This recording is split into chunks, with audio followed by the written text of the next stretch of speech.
First of all, I'd like to remember the martyrs of Syria and those detained who gave everything up for us to have a better future. I'm going to start off about where I'm from.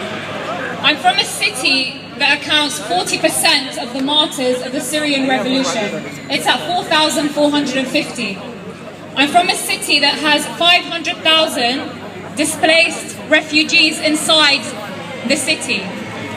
I'm from an area that was bombarded for 27 days, where Paul Conroy went and met with my beautiful people. I'm from Baba Amr and I'm from Homs.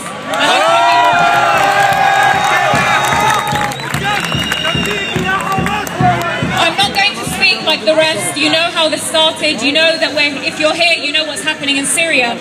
I'm going to focus on women and children. Just give you an idea of what the Assad regime has been doing. Women and children are the most vulnerable in this war, and this is a war against humanity. These are crimes that cannot be described. How does the regime play around with women and children? Children were tortured.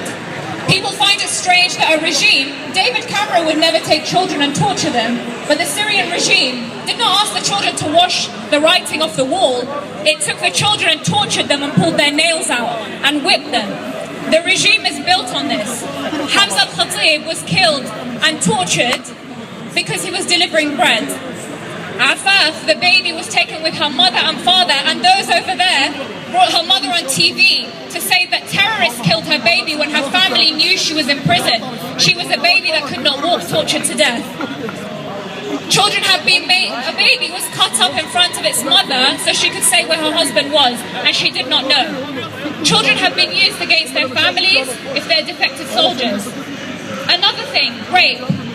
The regime is using rape because, one, it does not just destroy a female or child physically, but it destroys them mentally. The regime has been raping. Many people do not realize it has happened to my own relatives.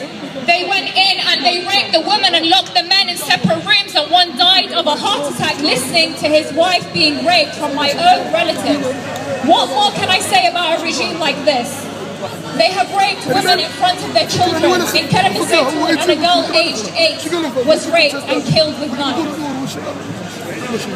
Another is execution. What's the easiest thing they could do? Gather families together and execute them with knives and hammers. 56 were killed just a week ago, and we watched their bodies. They were wearing jackets and scarves because they were trying to flee shelling. The regime targets those fleeing. It targets those in their homes, in their schools, in mosques, in protests, in churches. If I go into medical aid, I'll give you a small example. A child was injured by a sniper bullet. There's no hospitals functioning in Homs. What did they have to do? They used pliers. You know what pliers are? They're blunt.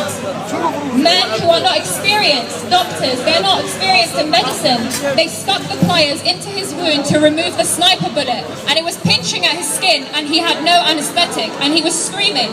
And what light did they have? A phone. A mobile phone was the light they were using to do this. And they didn't think how we would sew him closed. The children are dying of basic diseases. A temperature, paracetamol, painkillers, antibiotics, everything is missing. And finally, education and work. Schools are closed. The children's fathers were tortured on the same seats and the same roofs that their children would study. Women were raped in schools. Schools have turned into military bases. This is what Bashar al-Assad, the terrorist, has done to Syria. He has not left one thing, one stone unturned.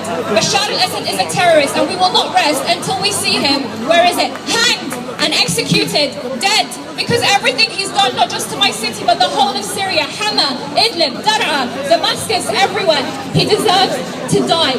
And that is the least of it. Thank you.